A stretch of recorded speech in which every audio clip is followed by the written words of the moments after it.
high-powered Baskin in the house built for Jacqueline? And how do love, jealousy, and greed tie the suspects together? Marlowe is pulled into a twisted web of jealousy, blackmail, and murder when he agrees to investigate the death of a wealthy man inside a mansion filled with dark secrets. I'm Danny Bull. Step into the world of Raymond Chandler's iconic Private Eye in The Adventures of Philip Marlowe, an episode, The House That Jacqueline Built, a full-cast dramatized radio series on crime, narcotics, murder, spy, and noir mystery. You're about to step into a classic world of vintage radio mystery, full of suspense, smart talk, and razor-sharp dialogues. If you love vintage radio mysteries and classic noir, subscribe to the channel BTC Radio and Audiobook, where we keep these voices from the shadows alive. And if you'd like to support us, scan the PayPal QR code on your screen. Every donation helps us restore and upload more rare episodes just like this one. Now light a cigarette, sit back on sofa, take a breath of relax, and let's get started. They say the end of an old year and the start of a new is a good time to take stock. Stand back and give yourself the once-over. Do a reissue on that tired list of resolutions. But for a private detective, that routine only means tallying up the times you've dirtied your hands on someone else's murder or dirtied your brain with their schemes. So you let the hide on your heart grow a little thicker, pull the part of your mind that feels things a little farther back into its shell, and maybe plan on later hunting up a cup of kindness or two someplace. But even that has a price tag on it these days. So there was work to do and a fee to collect before I could pick up the tab on an evening's fun. Hey, you're a detective? That's not a fair question. Won't you sit down? It's fantastic. I tell you, I'm going crazy with this horrible trick of fate. What's the matter? What's going on? The house, it's gone. It's vanished. What And house? all the papers with it, years of research, months of grueling work in the jungles, volumes of precious notes, all gone. Whisked away from the very heart of a teeming city, an entire house. Now, look, if you just sit down and tell me who you Price are, is no object. I must have action. I must locate. Who are you? Professor Felix Piper. What's all this talk about jungles and research? Botanical research, tropical herbs in South America, years of it all for nothing now because the house has disappeared. Look, you said that several times. Now, look, You investigate things. You've had experience. I want to hire you now. I go to where a house should be, a house in which I myself have stood. And what do I find? A vacant lot, a hole in the ground. And all I... my Professor, heart. take it easy. My heart. Here, come on over to the couch and lie down. Take it easy, will you? Yes, I will. Thank you. Oh, I'll be all right. I'll be all right. It's all been such a shock. Oh, Stuyvesant's sudden death. The long trip to get our papers and then to find the house gone. Yeah, I know. Now, look, if you just lie there a few minutes until you feel better, we'll start over. A little closer to the beginning. That's all right. Oh, Professor, what's the matter? What's happened here? Well, the date our house has disappeared, and the professor's collapsed trying to tell me about it, and Oh. Who are you? I'm Professor Piper's assistant. What do you assist him with? Stephanie, oh, I'm glad you got here. Yes, don't worry. It's nothing. I'll be all right. But let's not waste any more time. You've got to find out what happened to that house. Please, Professor Piper, don't excite yourself. Let me explain to the detective. Marlowe, Philip Marlowe. I'm Stephanie Fraser. Hello. Please, the house, Stuyvesant, the papers. All the right, papers, Professor, all right. Yes, all right. Mr. Marlowe, I presume he got as far as telling you that for over a year we've been in South America, in the interior of Brazil, studying tropical herbs. Yeah, part of that got in there somewhere, I think. Yeah, but of course it did. Tell him about the house, Stephanie. One step at a time, Felix. Now, look, Professor, I've got something here that'll do you the world of good. Ah. Me, too, I think. Now, try this. Take your time about Yes, it. I will. Mr. Marlowe, could I speak to you in the other room for a moment? Of course. I'll be right back, Mr. Piper. Yes, but hurry. Volatile, isn't he? Yes, but a brilliant partner. As I was saying, Mr. Marlowe, we've been almost completely out of touch with civilization for over a year. Really? You'd never know it. Beauty parlors before miracles. Mm. Please, Mr. Marlowe, let me tell you what happened. Okay. Professor Piper's collaborator and partner, Maxwell Stuyvesant, caught fever and died 3 weeks ago. Where was this? Brazil. Where the nuts come from? Nothing, huh?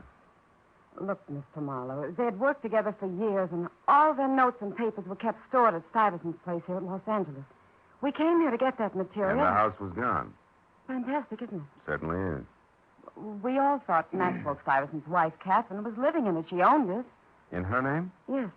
Maxwell actually owned nothing. He didn't want to. He was gone all the time. That didn't sit too well with Catherine, huh? Right. She wanted Stuyvesant to stay home, and he always promised her that someday he would, and they'd live a happy life together. But Well, she was a young woman.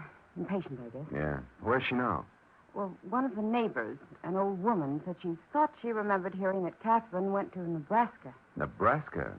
And that's all we know. Professor Piper and I are stumped. We came to you because we want action and want it fast. Will you help us? Well, the whole year's been screwy. There's no reason why this should bother me.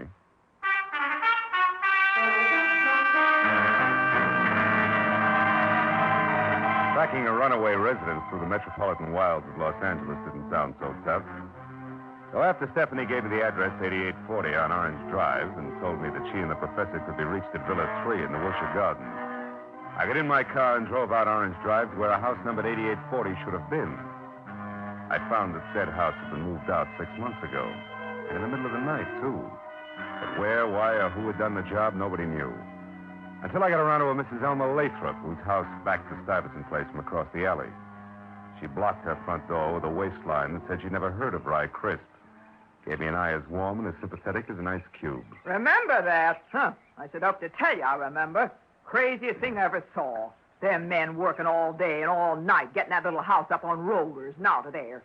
I'd like to know what all the rush was about. So would I. You wouldn't happen to know where they took it, huh? No, I wouldn't. That Catherine Stuyvesant wasn't a very sociable type person. But if that's the way she wants to be, it's all right with me. That's good. Now, look, I don't suppose you'd know who she sold it to. Nope. What company did the moving? Oh, wouldn't I, though? It's the Gilligan Wrecking and Moving Company, and believe you me, the name fits. Them clumsy oxes. In such a rush, they backed a big truck over my pomegranate tree. A beautiful, full-grown tree in the pink of health. Did I make them pay? I'll bet. Now, you listen. Have I a choice? I tracked that outfit down and made them shell out through the nose for that. Was I burned? Well, bully for you. Now, look, where is the Gilligan Outfits office, Mrs. Lathrop? At Adams and Rampart Street. 410 Rampart. 410, huh? But say, what's going on anyway? Why are you asking me all these questions? Well, frankly, I'm a pomegranate fancier myself, Mrs. Lathrop. Happy New Year.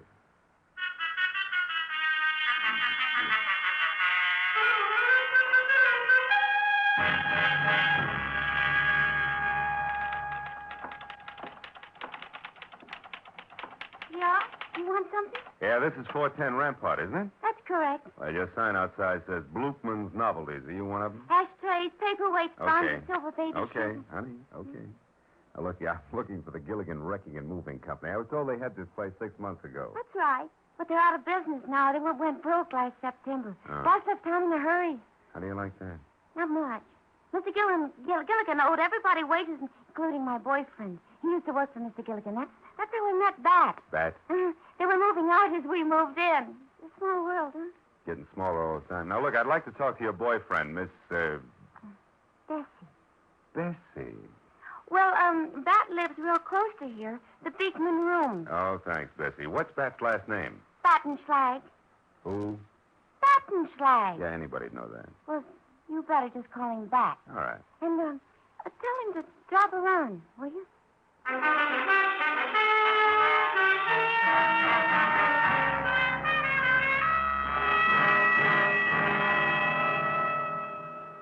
I wish I was a tender apple blossom or sunshine. I wonder who wrote those lyrics. I wish it was the sunshine and the rain.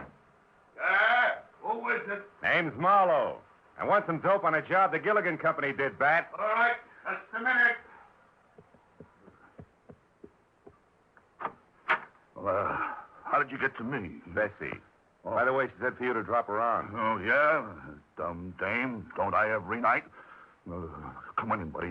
Excuse the robe. I was in the shower. Sure. Now, look, Bat, were you working for Gilligan 6 months ago? Yeah, why? You remember moving a house from 8840 Orange Drive? 8840 Orange Drive. Yeah. Let's see now. Oh, yeah, that one, too. That was the screwiest deal I ever saw. Where'd you move it to, do you remember? All the way to San Pedro. Big hurry-up job. The boss kept saying we were racing the weather. Nobody could figure it. Racing the weather. Why? That beats me. We set the house off down at the end of Front Street in the Harbor Salvage Company yard. Harbor Salvage in San Pedro. Yeah. Tell me, Bat, was the house empty? Well, certainly. You don't think that... No, Bat. I mean the furniture. Oh. Well, why? What's all the fuss? Well, some people are interested in locating that house. Oh, yeah. Oh, that's too bad. How come? Oh, I got a big hunch it didn't sit very long where we left it, buddy. The Pacific Ocean was only 6 inches from the back door.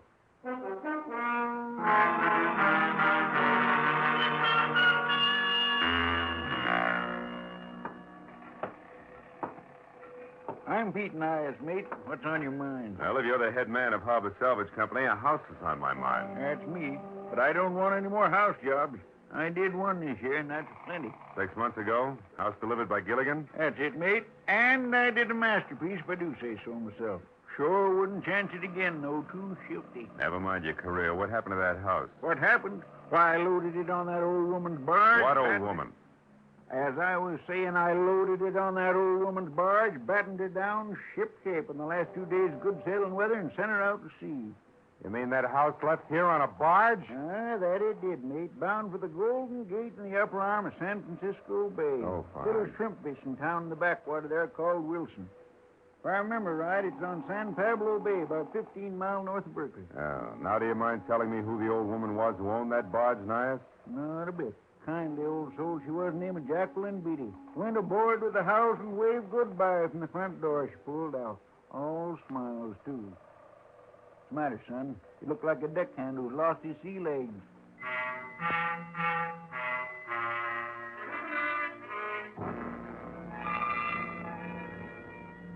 What had started 3 short hours ago as a checkup on an L.A. residence had evolved itself into a chase up the coast after our houseboat, which was a project I distinctly did not want to jump into without first a nod from my client.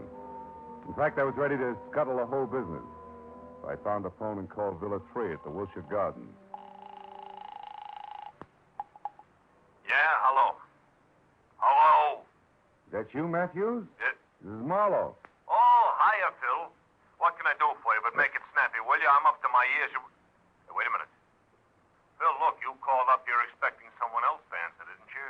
Who? A guy named Felix Piper, maybe. Nice fit. What's the connection? Client, what fit? Ex-client, Marlowe. He's it. Somebody tagged him. Yeah, with a knife. A very fancy knife, like some Indians in Brazil use, the boys tell me. Oh. You better drop in here. Where are you now? San Pedro. What are you doing down there? Yeah, well, you wouldn't believe it, Matthews. Really, you wouldn't.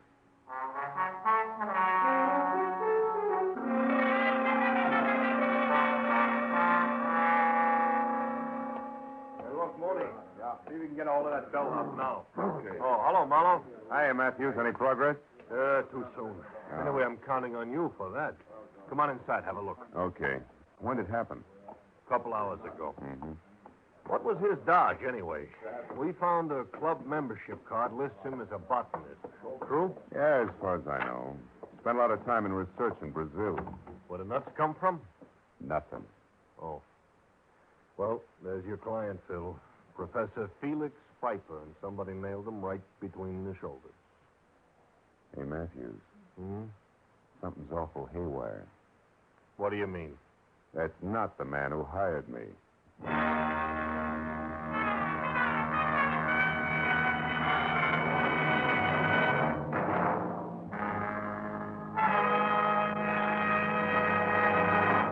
In just a moment, the second act of Philip Marlowe. But first, one fellow who made a New Year's resolution years ago not to get married certainly saw it blow up with a bang a couple of weeks ago. A fellow by the name of Andy, of Amos and Andy, opened his mouth at the wrong moment, and there he was, married to the wrong woman. Listen for Amos and Andy's Bride on most of these same CBS stations tomorrow night. Now, with our star, Gerald Mohr, we return to the second act of Philip Marlowe and tonight's story, The House That Jacqueline Built.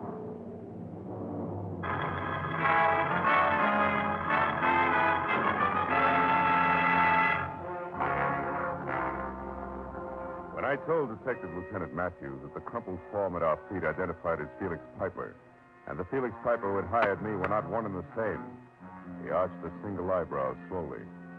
When I told him the rest of the story, both eyebrows practically leaped from his forehead. So all in all, it was 30 minutes of steady gab, my solemn word that what I had said was nothing but the truth, and a blunt reminder that a private detective's license is revocable before I was free to go back to my apartment on Franklin while the police went to work. That made it exactly 4 p.m. when, key in hand, I reached for my front door lock just as it swung in and away from me. Come in, Mr. Marlowe. Wow, the globe-trotting Stephanie. How'd my place ever get on your map, baby? Please, don't joke. Come in. Thank you. Lovely apartment you've got here. Mr. Marlowe, please. This is no time to be funny. Why not?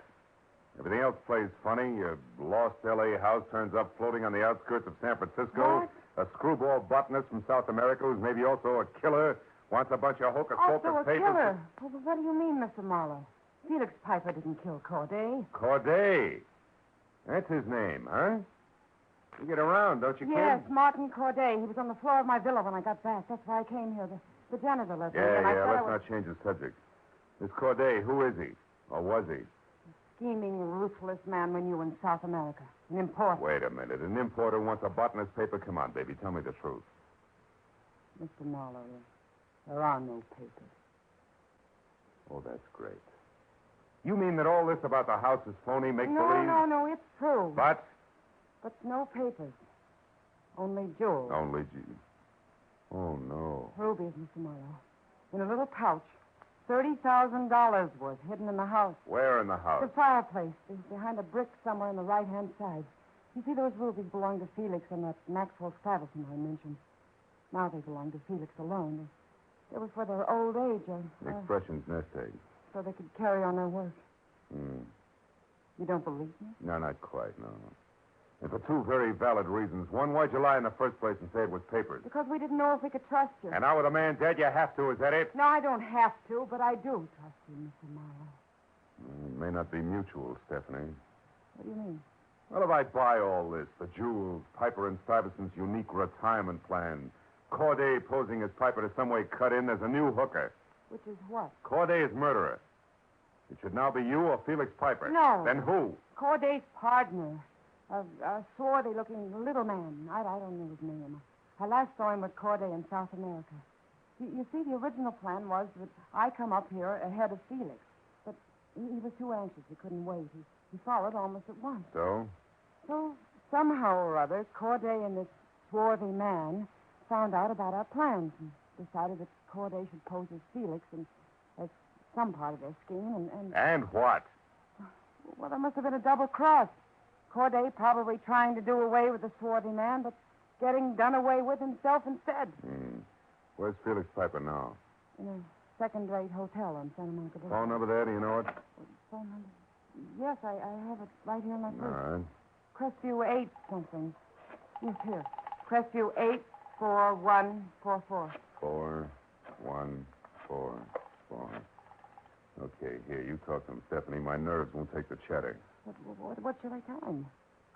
Mr. Felix Piper, please. Well, tell him for the time being we're going to skip the police. But you and I are going up to San Francisco on the next plane and then out to a place called Wilson to look for a houseboat. No less rubies. All right, Mr. Marlowe. Yeah, and also tell him to meet us up there at the Crystal Auto Court. You got that? It's a place I've stayed at a little beyond Berkeley, on the road to San Pablo Bay. All right, anything else? Stephanie, Felix, one moment. Yeah. Tell him to stay clear of swarthy men tonight, especially small ones. They're dangerous.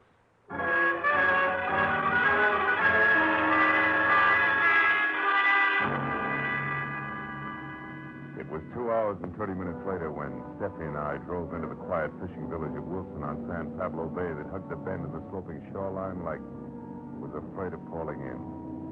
Our best bet for information would be the local gas emporium. So I drove my rented car in at a round-shouldered one-pump station. Something freckled and gangling with a shock of flame for hair pulled himself out of a three-legged chair and, arms and legs working independently, wobbled over, braced himself against the car. Gas or just information, folks. Don't be ashamed. Everybody from out of town gets lost in Wilson. It's so big. Oh, he made it funny.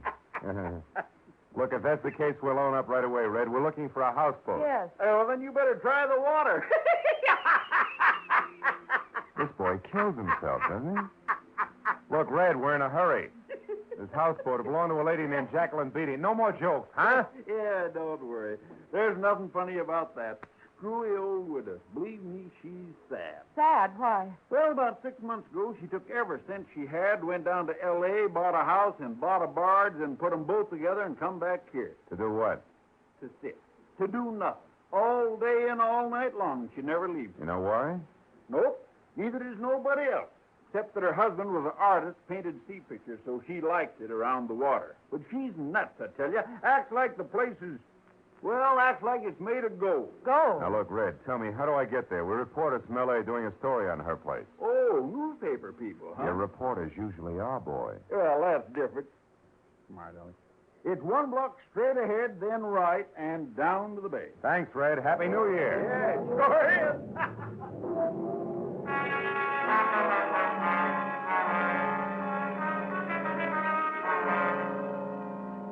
When we'd gone 1 ahead and 3 right and we're down to where the town and the bay trickled up to meet one another, we saw it. A white 3-room cottage afloat surrounded by fishing boats and assorted barges. The front door opened at our knock. Not tugboat Annie, nor the scraggly pioneer woman, rifle cradled in bony arms.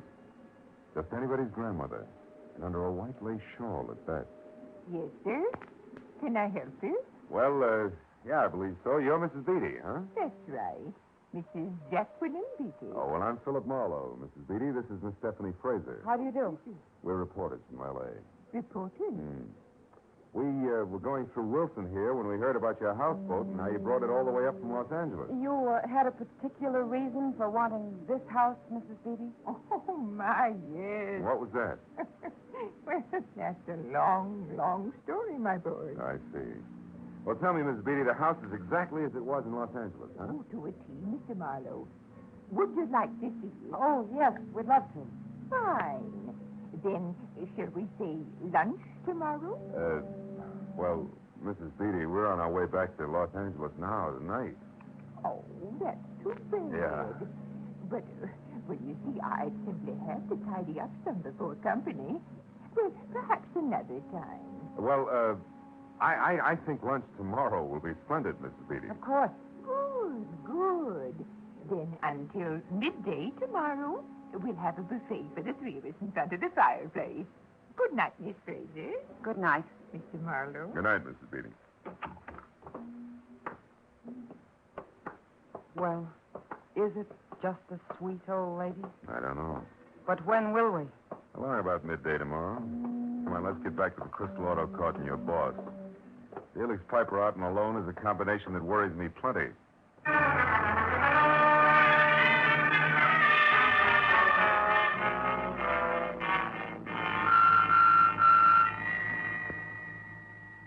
No, Mr. Marlowe. Mr. Piper hasn't shown yet, but he should any minute now. He called a half hour ago from someplace in Berkeley and said he was coming out here in a taxi. Well, now, let's see. A single cabin for Miss Fraser here, number 6. And a double, number 11, for you and Mr. Piper. Right, Mr. Marlowe? Yes, that's right, Mr. Crystal. Okay. Now, Miss Fraser, if you'll come along with me, I'll show you the way. Be back in a minute, Mr. Marlowe. I'll just tidy up Phil. Then I'll come back here and wait with you for Felix. I'm so worried. Yeah, I know. Well, he'll be all right once he's with us. I hope so, Phil. Oh, Mr. Crystal, can I call L.A. on this phone here? Oh, sure, Mr. Marlowe. Long distance is 110.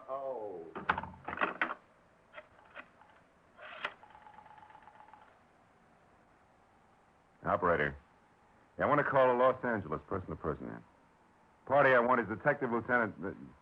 What? DeLay. Oh, yeah, New Year's Eve.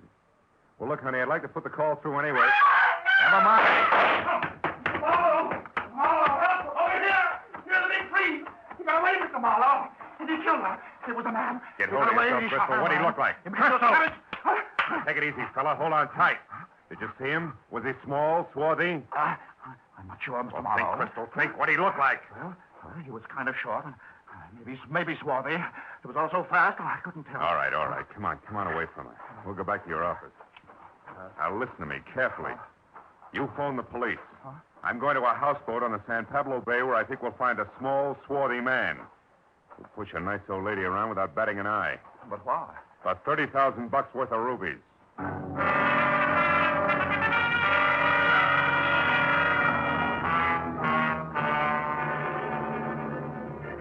After I'd met Felix Piper and told him what had happened to Stephanie and brought him up to date on everything else, I slammed my right foot down hard on the accelerator and kept it that way until we were back at San Pablo Bay out of the car and running toward Jacqueline Beatty's houseboat, where I figured the swarthy man who seemed to know our every move might show.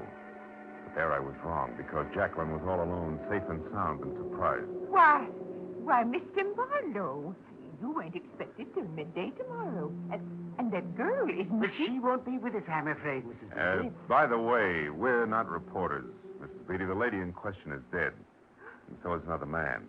Oh. And all because of $30,000 worth of rubies in a pouch that's behind one of the bricks in that fireplace. Yes, and I'm going to find them right away. They've got to be here. And this poker should sound them out in a hurry, yes.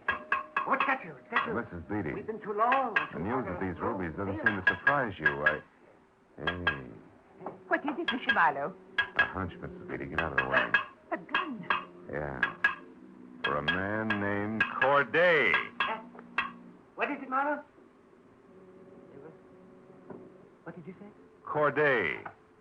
As in Martin Corday, and it looks like I was right. Yes. It may not do you any good.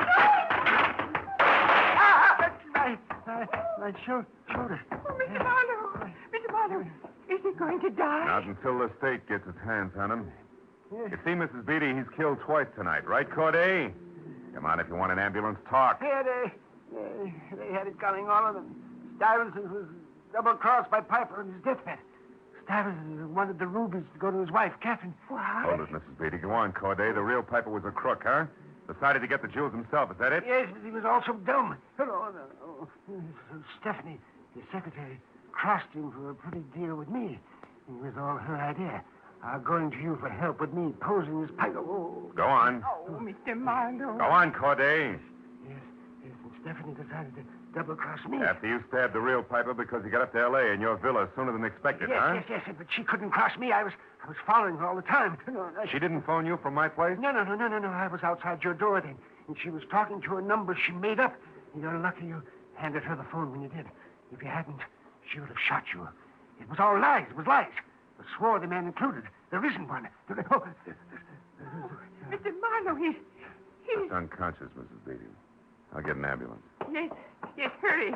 I'll show you where the phone is. Yeah. After you tell me about the jewels, huh? The rubies, Mrs. Beatty. Your lack of surprise about them being hidden in the fireplace, I mean. How come? Well, I found those 6 months ago when I bought this house from Catherine Stuyvesant in Los Angeles. By the way, Mr. Marlowe, how did you know that man was Corday? Fireplace, honey. He went to the wrong side. It was worth a shot in the dark. Well, the phone's over there. You know, I noticed the loose brick on the right-hand side of the fireplace the moment I walked in. You see, I built this house with my own hands. Really? Why'd you move it up here, honey? Because my husband and I spent our honeymoon in this house. And we found our happiness here at San Pablo. Oh. You also found the rubies and sent them back to Catherine Stuyvesant? Yes, Mr. Marlowe. Well, Happy New Year, Mr. Marlowe. Happy New Year, Jacqueline.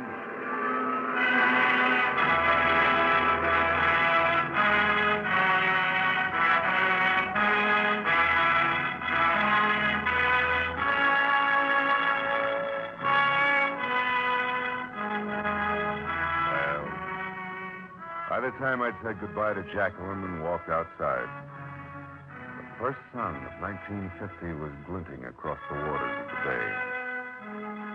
1950. Another chance for Marlowe and for the world. I hope we both do better with it this year.